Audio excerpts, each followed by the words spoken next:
Hello, homies. This is such a great episode. I just had to squeeze it in before the end of 2021. For those of you heading off on holidays, maybe long road trips, and want an amazing podcast to listen to, especially if you know or have children with childhood developmental issues or any sort of behavioural challenges. Because our guest today, Anke Zimmermann, is a professional homeopath and ex-naturopathic doctor. Now, why there is an X part at the start of the naturopathic doctor bit, you are going to have to go hop on her website. She has an explanation there. Now, Anke has a special interest in childhood developmental and behavioural challenges for the past 30 years, and she has learned that the majority of these challenges are multifactorial in nature. They include inherited predispositions, traumatic events, and toxic stresses during the pre- and perinatal period, as well as traumatic events and toxic stresses during infancy and childhood, especially vaccines and a lot of pharmaceutical medications. Successful homeopathic management ideally includes recognition and management of all of these factors. And Anke lives in beautiful Sook on Vancouver Island, and she has an international online practice. You can reach her at ankezimmermann.net, and we'll link that in the show notes. Now, I was very jealous because I went to Vancouver Island many years ago, and I really, really miss the snow. We obviously don't have any of that here in Perth. So, Anke, please make a beautiful snow angel for me and send me a photo. I'll be there in the spirit.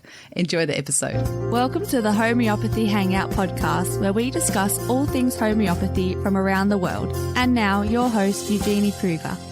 Hello, homies. Today, we get to chat with homeopath Anke Zimmermann, all the way from Vancouver. Welcome, Anke.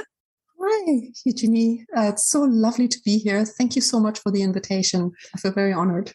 Well, I'm the one that's feeling honored to have you on, because with your 30 years of experience and all the interesting topics we're going to be talking about today, that's very close to my heart. I can't wait for us to dig into this. And we're going to be chatting about childhood developmental disorders and behavioral challenges today. But maybe before we get stuck in, do you want to tell us a little bit about how you first discovered homeopathy? Well, that's an interesting story. So I decided to become a naturopathic doctor, and I had just taken 3 years of pre-med in order to qualify for the naturopathic college, and 2 years of training in the naturopathic college. So the first 2 years are very much like med school, basically the same topics, the same textbooks, but it's all like biology, physiology, pathology, laboratory tests, and so on. And then starting with the third year, we were introduced to the alternative modalities, including nutrition, botanical medicine, acupuncture, and wait for it, homeopathy. And I could not wrap my head around it. It was such a shock to my system, you know. I thought, this is completely unscientific. I just wasted 5 years of my life, and now they're going to turn us into quacks. Like, I was this close to dropping out. I almost quit because I couldn't get my head around this whole ultra-high dilution potentization system and so on. So then the main supplier of homeopathic remedies in Canada at the time came and visited the school. There were only 13 students in my year, by the way, and gave us all a little first aid kit with basic remedies. So a few nights later, I came down in the middle of the night with a very severe left-sided tonsillitis. So I woke up with extreme pain in my throat, and I'm feeling for it, and I can feel the lump. I looked in the mirror. My left tonsil was the size of a golf ball. It exploded just like that. And I thought, what am I going to do? You know, it was late, like in the middle of the night. I was sharing a house with other people. I didn't want to wake them up. So then I thought, wait a minute. The homeopathy teacher, we just went over colds and flus and sore throats. And he said something about left-sided versus right-sided sore throat. Wait a minute. Oh, no, left-sided. Oh, I think it was made from a snake venom. So that didn't exactly help my faith, but at least I knew that it was all diluted out, right? I thought, okay, I'm just going to take a look. So I looked into the first aid kit, and Lachesis mutus happened to be there. I took a couple of pellets, put them under my tongue, and in about 3 minutes, I felt a whole lot better. Wow. It was like magic. I was thinking, what is this? So I'm lying down in bed again. And at some point I drifted off to sleep, woke up in the morning, and I'm like, just a minute. Something happened last night. Wait a minute, my throat. Oh, check. Oh, tonsil is almost back to normal again. What happened? It was huge. I could barely swallow. I took their little pellets. Oh my goodness, this worked. Okay. I swear it was an act of divine intervention. Like I was literally about to drop out of the whole program because of homeopathy. And then this happened. I tell you what, throughout history, the past 200 plus years, skeptics have made the best homeopaths, haven't they? Yeah, true. We've got several stories like that. Absolutely. Of course. He actually did the Lachesis remedy too. Oh, did he? I didn't know that was. Herring did. So then I became obsessed with homeopathy instead, fell madly in love, married it, still married and still madly in love. And in my 4th year of practice, I met someone who claimed to have cured his son from autism with natural methods. And I was highly intrigued by that. For somebody I dated, we went out a couple of times, but he told me this and I thought, this is really interesting. So at the time, we were supposed to write a thesis on some topic, and I chose the biological treatment of autism.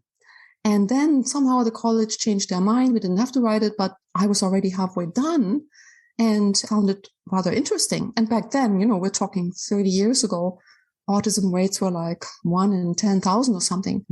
Not like now, it's more like 1 in 35. Anyway, the bug stuck. And when I graduated, I quickly developed a special interest in those kinds of situations, So any sort of developmental and behavioral situations with children. And you probably know of Judith Reichenberg-Allman and her husband, I forget his first name now, Robert Allman. And they had published a number of very interesting books, right, on homeopathy for kids with ADD and rage. Ritalin-free kids. Ritalin-free kids. I read that and it was like, just sucked it up. And I knew that's what I wanted to do. So ever since then, I've had this passion for these kinds of situations. And I saw lots and lots of these kids. And then about 10 or 11 years ago, I came across the book by Tino Smits, Autism Beyond Despair. You probably know that one as well, right? And up until that time, I was doing relatively well, but there were a few kids with autism that I couldn't help. And they still play on my mind to this day, actually, because one of them was so severe, like he would smear everything with feces and it was a real disaster. I couldn't help him at all. And I read this book and all of a sudden, literally overnight, my toolbox quadrupled. It was like, vroom, curtains opened. Up until that point, I had not thought that vaccines had anything to do with autism or other developmental disorders or antibiotics or Tylenol or any of those things, but definitely not vaccines. Now, I didn't vaccinate my own child, but I wasn't exactly really informed or a skeptic. So I'm reading this book and my whole world I had to do a 180, right? Because I didn't realize that particularly vaccines could be potentially so detrimental. So then I did a deep dive into the vaccine safety universe. And now I've logged about 10,000 hours there. Wow. It's like falling into a black hole again, and not being able to climb out. But ever since then, my results with these kinds of cases have been so much better. And now my practice is pretty much only children with developmental and behavioral challenges. And a very large number of them are vaccine injured or partially vaccine injured. That's how I came. And I'm sure those mothers are just loving being able to come to somebody who listened to their story, because I have lost count of the amount of mothers that's sitting on the opposite side of my desk in tears because no doctor will acknowledge that their developmentally normal child went in for their routine vaccinations and came out and had lost their eye contact and their speech and was screaming uncontrollably. And I can never understand why we are not allowed to talk about this when the same companies that have produced medications that have had big lawsuits against them. And we can talk about that. We can talk about side effects of heart medication, side effects of any sort of cholesterol medication, seizure medication. We can talk about that. And it's never a big hoo-ha. But when we talk about vaccinations, which is just another medication, suddenly people go ballistic. And I wish we can just use our rational minds and ask, why is this? Because what we're being told and what we're seeing in the clinic are two different things. So maybe you can talk to us a little bit about the types of cases that you see in your clinic, Anke, and maybe also how they've changed over the years, over 3 decades. You've probably seen things change a little bit. Very much so. So the cases are much more complex, for sure. Also, I understand that they are much more complex. Perhaps that's a better way of saying it. Although I remember when I first started, I got really good results with classical homeopathy a lot of the time. Not all the time, but a lot of the time. And now I find that there are more layers, actually. And again, also it's partially my awareness, because back then, I didn't realize that some of these kids had been exposed to this or that, and that might be part of their challenge, But I think overall, the children are much less healthy. The amount of children I see with these conditions, and also the number of children I see in the world. For example, I have a little apartment here in my house that I rent out, and I've had 3 families here now with young children. Half or sometimes 3 out of 4 of these kids were definitely injured and couldn't speak properly. Like there are all these kids that can't talk properly. That's mostly vaccine injury. So I think the numbers have skyrocketed. Now things are not looking so great right now for the poor kids. And do you think there are certain predispositions that may mean that one child might be affected and not another? Oh, yeah. So my understanding now, after doing this for so many years, is that, number one, the majority of these kids that are really challenged, they are born with certain predispositions, and they're not necessarily genetic. I think of them more as epigenetic. When I found out that there's this new field in biology called epigenetics, maybe 10 or more years ago, it was like this sudden aha experience, because in homeopathy, of course, we've known about miasms for a long time, right? Very long time, at least 100 years, 150 maybe. So that's a predisposition we're talking about. And what I see over and over again particularly in the children that develop autism, is a tubercular miasm, okay? And one of the things I do is I look at baby photos. Very helpful to help identify what kind of miasm the child is in. So the tubercular kids often have unusually large heads and a lot of hair, like a low hairline, hair on their forehead, large, long eyelashes, very pretty, sometimes hair on their ears, hair going down their back. So those are all clues of a tubercular predisposition. And that is partly, in my opinion, what makes them more susceptible. So they're already tubercular, which makes them more susceptible to allergies and also infections, as well as malabsorption. So now you have a perfect storm situation where this poor little child is already born, not able to absorb nutrients as well. Their immune system is more reactive. And then they get jabbed every couple of months, okay? And maybe here in Canada, for example, it's cold and dark in the winter, low vitamin D levels, also aggravates the immune system. And then you have a situation where the immune system can easily become overreactive and basically create like inflammatory and autoimmune changes, which we then also call autism. So predispositions are a big one, okay? You can also see, what I've also seen is predispositions because of emotional trauma in ancestors. And what I'm also seeing now is, I've seen one case actually, where the child wasn't vaccinated at all, but had symptoms of vaccine injury. For example, she was toe walking. He had a clear tubercular predisposition, and she had malabsorption.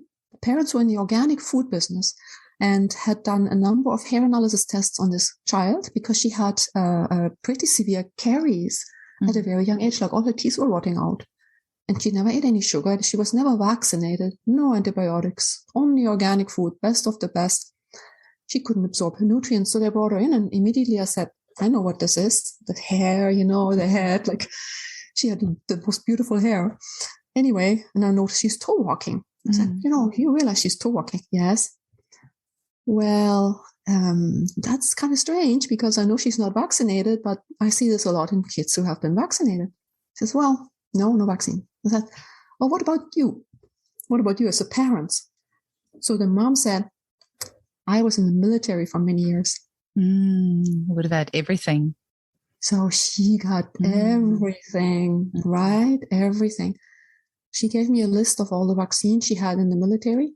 This was years before she conceived her daughter. And then we went, and for about a year, we tried every vaccine that the mom had. The hepatitis B vaccine helped the child eat more. She had a much better appetite after that and grew more. And then a few months later, so we did one at a time, right? MMR, DPT, meningitis, blah, blah, blah. Typhoid, boom, the feet came down. Oh, the other ones, nothing. Seriously. MMR, nothing. Still toe walking. Meningitis, toe walking. Typhoid, boom, feet came down, stayed down. The typhoid vaccine her mother had a few years before she even conceived the child had an effect on the child. And who knows what's going on with us now? Like we've had, 2-3 generations of people vaccinated now. So I think a lot of it is also cumulative. It's been passed on from ancestors. So that's a really good question. And, again, I carefully look for that. I look for basic miasms. Again, most of the time with autism, it's tubercular. But the psychotic miasm with metarhinome is very common also. So is carcinosum. Absolutely. You've just made me think of something I hadn't thought about for a while, but when my son was about 2 or 3, he's now 10 and he's never been vaccinated, never had any medications. He's the healthiest kid ever, but there were some behavioral things going on. And I was reading Dr. Isaac Golden's book, Vaccine Damaged Children at the time. I don't like the word damage. I prefer the word injury, but anyway. And he mentioned there about how each of the vaccine remedies have their own remedy picture. And the DTP vaccination really fitted my son's picture. And even though he's never had a vaccination, I gave him the remedy and I couldn't believe the difference it made in him. Funny enough, there is a baby photo of me at 3 months old sitting on my mum's lap, me crying, and my mum sitting there with this big smile like proud parent. Just took Eugenie for her DTP vaccination today. She's a little bit unwell, but my mum's so proud of herself. She did the right thing. And there's little 3-month-old me sitting there bawling my eyes out. And I have this photo of me at 3 months old. So it was so interesting that this remedy has such a profound effect on my son who has never had a vaccine in his life. So when you said that, it just made me think of that story. And for the childhood developmental delays, that's something I see a lot. I have a little client at the moment. He's 7 and he is severely delayed. And we've used some homeopathy with him with limited success, but the parents are now going to medicate him. And, I feel so sorry for this child. There's definitely something more going on there. And, it's all part of the pieces of the puzzle. But what sort of developmental delays do you see? Any particular predispositions for that? What sort of results have you seen in your clinic? Okay. So developmental disorders or delays, it's a very large grab bag full of classifications, right?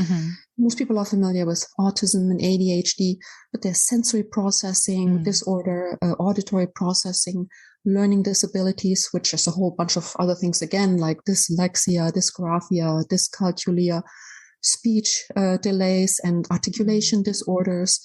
All of those things fall into that category. Sometimes it's global developmental delay. The child is just really slow to develop. That's what this boy has, global developmental delay. Oh, okay, yeah. I've seen all of it. I've seen lots and hundreds of these cases. And quite frankly, all of mine get better. Amazing. I'm not going to claim cure or anything. The young ones, definitely they improve faster. And as long as the parents continue, half the time the problem is more getting the parents on board, because it's a challenging process, especially when you need to have regular appointments and they have to be very observant and write on what they gave and when and so on and so on. But I have quite a lot of parents where we have this really close collaborative relationship, and those children are just getting better and better and better. It's astonishing. I'm so glad you've said that, because this family I've seen twice a year for the past 3 years. So it's not really enough to really help anyone. But so what other things have you found really helpful with families that you've had really good success with? What sort of things can our listeners do if they decide to engage with a homeopath for a condition like this? What sort of things can they do to make sure they get good results? Okay. Number one, we need to have a very detailed, exact history. And I mean, most homeopaths are trained to do that anyway. But I actually had a client the other day the child was seen by a number of homeopaths, but they never really inquired about the pregnancy that the mother had. And I dig into that. So let me just rewind for a moment. These conditions, most of the time, are multifactorial. Number one, some predisposition. Number two, something went sideways during the pregnancy, labor, or delivery. And I mean, that a lot of things can go wrong, right? It's a very vulnerable period of time, both for the child and the mother. Many different things can happen in terms of traumas and exposures. You name it. I've heard it. And that can impact the child for life. And then the child is born, potentially with 2 strikes against them. And those children, those children are very vulnerable then to the adverse effects of vaccines, for example, or antibiotics or anesthesia. But because not every child who gets vaccinated gets autism, obviously, but some do. And why do some children do, and why do others don't? And all the kids under my care who developed autism, which is the worst case scenario, really, things happened on all of those levels, like predisposition, 75% tubercular, and you can see it in the baby photos. And then some drama, something terrible during the pregnancy, labor, and delivery, like shocks, trauma, any number of things. One of my clients, she got an epidural and she went into shock, like right there on the table in the hospital. And she was just shaking and shivering. Her system was in shock, Another one, her uterus ruptured. Her child, she has 2 children with autism. Second one, uterus ruptured during the labor, like things like that happen to these poor people, right? Then the child is born. Now already, like I said earlier, they have 2 strikes against them. And then when they get all these vaccines and so on, they're not doing very well with them. So the point is that these cases are complex and a very careful history needs to be taken, looking at what happened during pregnancy, labor, and delivery. Actually, what happened to the parents before they even had the child, right? Like, what were they doing? What was their lifestyle? What things were they exposed to, etc.? And then what happened to the child? Like, what were they like? What were they exposed to? What are the names of the vaccines they had? The antibiotics? I make my parents jump through hoops, actually, to give me as much detail as possible. And then you can do a good job because now you have a complete history, or as complete as you're going to get, right? That's the most important thing, is a very nice, complete history, looking at all of these kinds of factors. And if clients go to their homeopath knowing that this is the type of stuff that they need to know, like preparing themselves. So like you said, were they on any medications before they conceived or during? Right. What type of work did they do? Were they exposed to any chemicals in their job? Was there any stress? What was their relationships like with the people around them? Was it a wanted pregnancy, or was there any thoughts about maybe, terminating the baby? All of these sorts of things. And I think people who are not familiar with homeopathy will never realize the depth of information that we need. And sometimes it can be something that they might think is trivial. Actually, there was a lady that I gave lysinum to, and when I told her what it was, she said, well, that's so interesting because a dog jumped up on them during their pregnancy. And then, I thought that was really interesting. So, or maybe I gave it to the boy. Sorry, I can't remember all the details now, but it was just very interesting because sometimes it can be those tiny little things that happened pre-conception or during birth, or maybe it was lots of rounds of IVF before they conceived, or maybe there was a miscarriage beforehand and, maybe the mum or the dad was still grieving about that, or maybe there was some bad news, or there's so many things that we need to know that really helps us to find that right remedy. So many things. So many things. Oh my God. It's hard to pick out a few pieces, but you just mentioned the word lysinum. I give it quite often, actually. Okay. Yes, a couple of days ago, I gave this remedy. And this is an ongoing case. This particular child, he's now 10. He's been working with me parents have been working with me for about 1.5 years. He was very severely autistic when we started. Almost no language, not toilet trained, very, very aggressive. Okay. Couldn't do any academics. Now he's like a different child. He's no longer aggressive. He's toilet trained. He can talk quite well. Like he can express himself. But we've gone through many, many different phases. And we talk usually every 2 weeks. Okay. So again, like, how do you get results? You have close collaboration. With these complex cases, the symptoms change frequently. This child has had like a long list of remedies. So recently he went through a whole phase of tics. He suddenly developed neck and eye tics, and it was very severe. Took a couple tries before I got the remedy. Gave him cuprum, boom, stopped. Sometime earlier, he suddenly started spitting everywhere and peeing on the furniture. I knew the remedy. Harsiamus, instantly stopped. And now what happened is he suddenly couldn't swallow and was spitting a lot and was literally almost foaming at the mouth and peeing all over the place again in the forest, but not in the house. Like every 5 minutes he was peeing while they were going on a hike. And some other interesting things happened. So anyway, all of a sudden I'm thinking of Lucinum, and I'm explaining it to the mom. And of course, one of the reasons we might give Lucinum is when somebody's been tortured, right? It's not just dog bite or rabies vaccine or something like that. It can be very useful in a situation where somebody's been exposed to abuse, so ongoing abuse situation, kind of like a torture situation, right? Could be a domestic abuse, could be child abuse, could be prisoner of war, anything like that. So I'm explaining this to the mom, and all of a sudden she almost starts crying. She says, I think we tortured him when we took him to ABA. Like the ABA people would come and they would tear him away from the parents, and the child would just scream and cry like he was maybe 3 or 4. And every time, and their parents felt so bad. But, you know, of course, we are trained to think that this is good for them somehow. And the child probably felt tormented and tortured. And now this level is coming up 1.5 years into us working with him. So I'm excited to see what will happen now. Hopefully this will release that particular trauma from his system and he'll get even better. You know, he can like draw now and things like that. He couldn't do any of that 1.5 years ago. I assume that you explain to the clients the remedies that you're giving to them and why, because from what you've just said, and I do exactly the same. And it's amazing how that can really help a client put together the pieces of the puzzle. Right. And often as I'm reading the remedy that I'm about to give to them, to them, you can sometimes almost see a visceral response in that person, but also the other way around. Like if I read a remedy out to a person and I can see there's no response then, and I know, okay, maybe I'm not on the right track.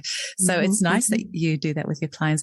And for our listeners, the remedy Lysinum or hydrophobinum is made from the saliva of a rabid dog. So, you know, we have such interesting remedies. Hey, now, Anke, have you ever found that you have to use pharmaceutical medication alongside homeopathics? Well, I don't, but sometimes the child is on something, like some of the ADHD children might be on some medication. I don't take them off. As they get better, they can usually reduce the medication. Like the parents realize, the doctor realizes, okay, this child's getting better. They can reduce the medication or maybe stop it. But I don't give medication, obviously. And do you ever see any side effects in your clinic from the medication that you then have to use homeopathics for side effects? Oh, yes, all the time. Okay, so recently I got a new client. She's like 13 or 14-year-old girl who was given Prozac for depression, and she developed severe intrusive thoughts of being, I believe, a bad person, something along those lines. They were very distressing. This had been going on for several months, and somehow they found me, and the mom tells me this, and I said, oh, we should try homeopathic Prozac. So that's what we did. Boom, couple doses, that was it. Like, she's fine. She no longer has this distressing mental state like that. That's a nice message to give out to our listeners as well, because quite often if somebody needs to be on pharmaceutical medication in a life-threatening situation, or their doctor doesn't feel it's safe for them to come off it, we can actually give them the homeopathic remedy made from the drug itself to help counteract some of the side effects. And I have a similar Prozac story to yours, but sometimes it blows my mind how these remedies made from the drugs themselves can just be so helpful for a person to help them in their healing journey. So incredibly helpful. I got this young man under my care now. So I don't remember how he found me, but he found me. And he's in his 20s, late 20s. When he was a teenager, he was given some sort of immunosuppressant for something, some rash or something like that. And what happened from that is he couldn't feel his emotions the same way anymore. And he shared this with me, and I said, oh, he knew the name of the medication. I can't remember it right now. I said, we can probably get that as a homeopathic remedy. And we did. I ordered it from the pharmacy for him. He got it. And he is feeling way more like he used to again. We had his emotions were dulled and suppressed. He couldn't feel himself the same way from this medication, an immunosuppressant. Another one that I've used it for was for the anti-seizure drug Keppra, which can have some really bad side effects, especially with anger. So you've got these little 2-3-year-old children on the anti-seizure medication, but they have these incredible anger outbursts. So then you use the homeopathic remedy made from Keppra to give that to the child alongside, because they often can't come off the medication. So just to help counteract those side effects. Have you got any other stories from your clinic that you'd like to share with us? Oh, lots. Oh, man, I've got so many. A lot of stories of children who were vaccine injured and were speech delayed and or autism. There's something I want to share. This is a story that I've shared many times. This was one of my first cases when I became interested in this new way of treating, which includes using remedies made from vaccines, antibiotics, anesthetics, medications, and so on. Okay. So early morning, one day, my phone's ringing, and I lived and worked in the same place. 8:00 in the morning, pick up the phone. Hello, Anke. We're very worried. We're thinking our son is becoming autistic. I'm like, wow, what happened? So what happened was that he had received his 12-month-old vaccines in December of that year. It's like a few years ago. And it was in about 3 or 4 weeks, he developed eruptions around the injection site on his arm where he got the MMR and chickenpox vaccines. And over the next 2-3 weeks, the one that was around the chickenpox injection site just grew. And then about a month later, his whole body was covered in patches of this, what looked like eczema. And the family doctor actually diagnosed him with an adverse vaccine injury. Now, another month later, he suddenly started getting diarrhea, black and green tarry stools, lost eye contact, stopped babbling, started banging his head, refused all food except meat and milk, and was just a mess, crying all the time, irritable, banging his head. And that's where they were at. He had stopped walking. He couldn't walk anymore. He had already been walking. He reverted to crawling. And that's what just happened. So he was 15 months old. This had just happened. I saw them the same day. They drove up. They were here on the island, up island. They drove down to my office a couple hours. And I saw this child and immediately gave him tuberculinum because he had a craving only for meat and milk. And he was banging his head. Okay. As it turns out, he was also grinding his teeth, but they didn't tell me about that at the time. And then I sent him home with the homeopathic remedy made from the chickenpox vaccine, because that's where it really erupted initially, right? So this was interesting because here we have what happens so often.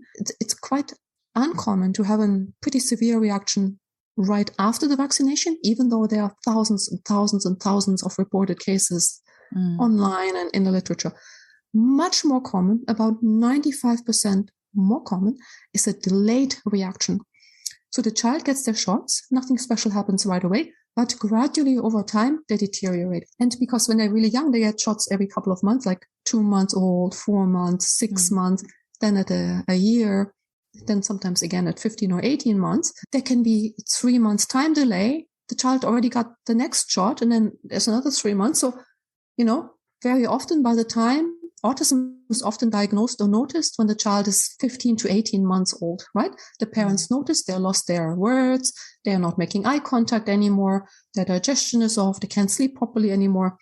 And that's what happens. There's this time delay. And of course, it doesn't show up in the literature because none of the vaccines on the childhood schedule, as you probably know, have ever been monitored in clinical studies for more than a few days or weeks. The longest that's been monitored was the MMR vaccine, and only for 6 weeks. So nothing's been monitored for 2, 3, 4 months, never mind years. So if a child develops an adverse reaction 3 months after they had the shot, nobody realizes, number one, that there's a connection, and there's nothing in the literature that the doctors can refer to. So it's not known. Okay. But in clinical practice, we see it. I just have to add in there, when they do the trials, it's never with a true placebo. They use an adjuvant-based vaccination for the control group. So it's never a true trial. Exactly. But that's a whole other conversation.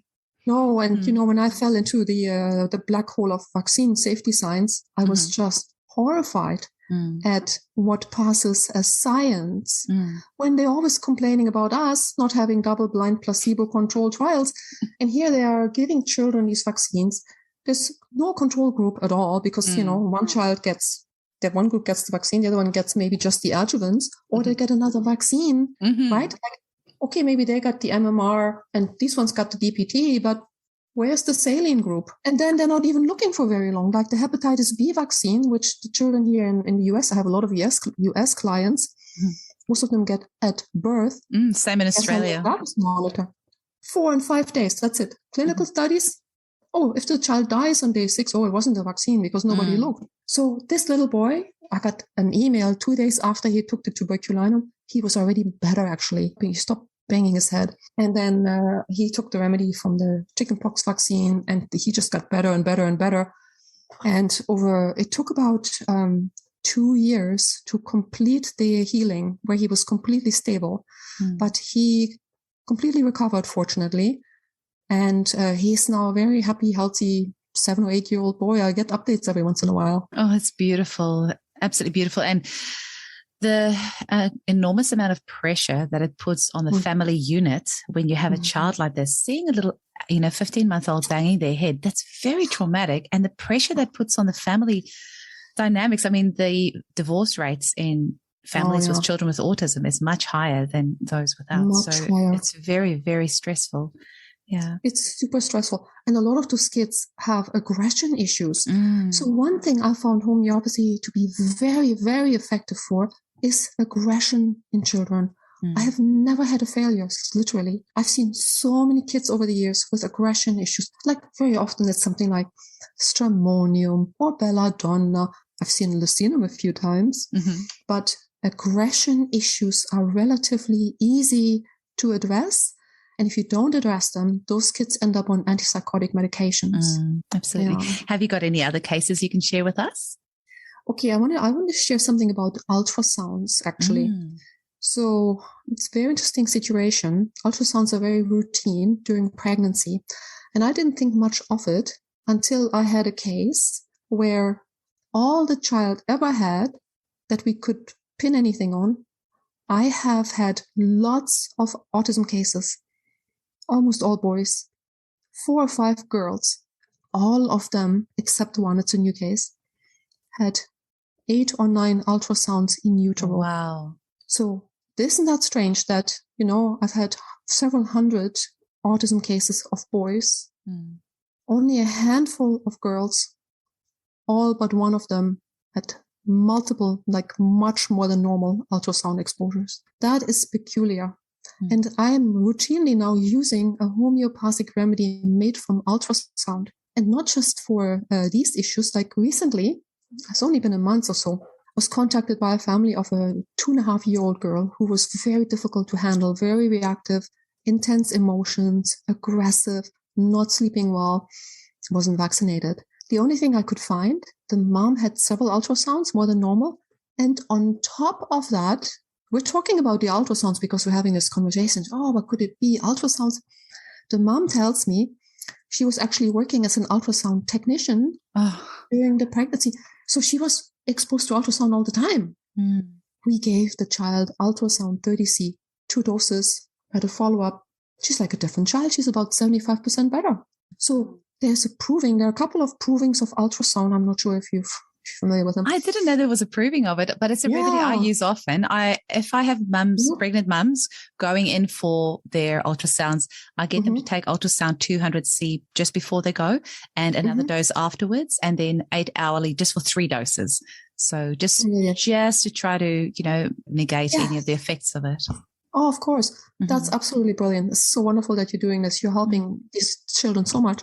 Now, a lot of those kids, they already have this problem, but it works like a charm for some of them. In the proving, some interesting things came up. For example, a feeling of being extremely restless. And very often in the ultrasound situation, the babies try to get away from the ultrasound. Like they don't like it, So some of the main themes that came out in the proving were extreme restlessness, feeling invaded, feeling bombarded with radiation, is that almost like being in Star Wars, not being sure of the sense of self and violated, things like that. But the restlessness, one person said, it's like they had drunk 8 cups of coffee, and that's what it does to them. And how many kids do we have that are restless and have ADHD and things like that? That is very interesting. Yeah. And did you say that you have a case of vitamin K as well? Yes, vitamin K. So as luck has it, like when you see so many of these types of cases, sometimes you get lucky and the child was only exposed to one thing, right? Now, most of these poor kids we see have been exposed to all kinds of things, ultrasound and medications during pregnancy and epidural and induction and vaccines and antibiotics and vitamin K and so on. So it's just like a big stew, you know. But once in a blue moon, somebody comes in and we know the child only had one thing. So I was taking care of this little girl a few years back. She had a great deal of trouble sleeping and was very reactive and very moody, easily upset. And we tried for about 2 years with homeopathy. She did quite well on tuberculinum. It always helped her, but it didn't clear it. And one day I posted something on my Facebook page about vitamin K. I don't even remember what it was, but it was some skeptical. It was saying, you know, vitamin K might cause these problems. And the mom called me and she said, you know what, I wonder if that had something to do with our daughter's situation because she had the vitamin K shot. I said, wow, that's really interesting. We should try it in homeopathic form. So we did. We got the remedy made, homeopathic remedy made from vitamin K. And that child, she had a nasty aggravation where she was up like for a whole night. And then she turned around and she was like a different child after that. She could sleep. She was no longer moody. And she had energy in the afternoons. The parents forgot to tell me she was always really exhausted before in the afternoon, probably because she wasn't sleeping that much. But now she had energy and she was much more mellow and she was just so much better. All of these issues from one vitamin K shot. And it's amazing because Hep B and vitamin K are given here at birth in Australia. And of course, it's your brand new baby. So you don't know what is normal and not normal for this child. You have no idea. It gets a little bit easier, you know, once they're a year or 18 months, I guess, to really start seeing the differences because often they have some language or they're walking, that sort of thing. But when it's your baby has literally just been born and it's getting 2 injections, it can be really hard to know whether that was a triggering factor in anything. Anke, what message do you want to get out there for people listening to this episode right now who might have a child with developmental issues or behavioral challenges or things like that? What message do you want to get across for them? Well, I want to get across the message that your child can be helped. I very, very rarely have lack of success. And that's not because of me personally. It's because of the method. I think people are well advised to read this book by Tino Smits, Autism Beyond Despair, okay? Also the book by Isaac Golden, Vaccine-Damaged Children. Tinos talks about all these other things as well, like the effects of anesthetics, antibiotics, and other medications, and so on. So these children can be helped. Homeopathy can be very, very helpful for these challenged children and families. And secondarily, you need to be patient, and these cases tend to be complex. Most of these children were exposed to many different things. Bad things happened during pregnancy, labor, and delivery, and they were born with predispositions. So, you know, a careful case history is necessary, and somebody has to be skilled, a practitioner has to be skilled to work with all of these different aspects. But the child can definitely get better. And do you find it's helpful if the parents go for homeopathic treatment as well, or is that not essential? Well, I wouldn't call it essential, but it can be very helpful because you learn a lot more about what happened in their lives and what they were exposed to and so on, right? So it can be very helpful, yeah. And I always like to finish up the episodes with asking my guests what your top 3 homeopathic remedies are for you personally and why. Like the ones I can't live without in my practice? Yeah, so the 3 you can't live without, either in your practice or for you personally. Like if you had to choose 3 favorites, what would they be? Okay, that's easy. The first one is easy. Aconite, Aconitum napellus. I tell you, so many children benefit from this remedy and adults too because of trauma. Birth trauma, it's one of the top remedies. I have a whole slew of cases where the mother had some sort of a horrible experience during the delivery and needed aconite herself at the time and imprinted that state on the child. Now the child is 10 years old and has certain fears and anxieties, and it actually was the result of the mother's terrible experience during the delivery. And aconite, because, you know, it's a great remedy for shock and trauma, right? Who hasn't had trauma in their life? Who hasn't had bad news? Who hasn't seen something upsetting? You know, aconite, number 1, maybe belladonna secondarily. What else do I give a lot? Well, I know I wouldn't be able to work without acronite, probably belladonna. Gosh, bryonia maybe. I mean, those are all common remedies. Bryonia is a really interesting remedy, maybe not so much in children, but it's a very commonly needed remedy because the remedy has an affinity for all the serous and mucous membranes in our body, right? And everything in and on our body is wrapped in serous or mucous membranes. So a lot of different things can happen to us where we need support there. I mean, arnica is another one that probably I wouldn't want to work without, right? Because of trauma again. Trauma is a common experience for people. Emotional trauma, physical trauma, animals too, right? You can help your pets too. So those are probably some of the top remedies. Yeah.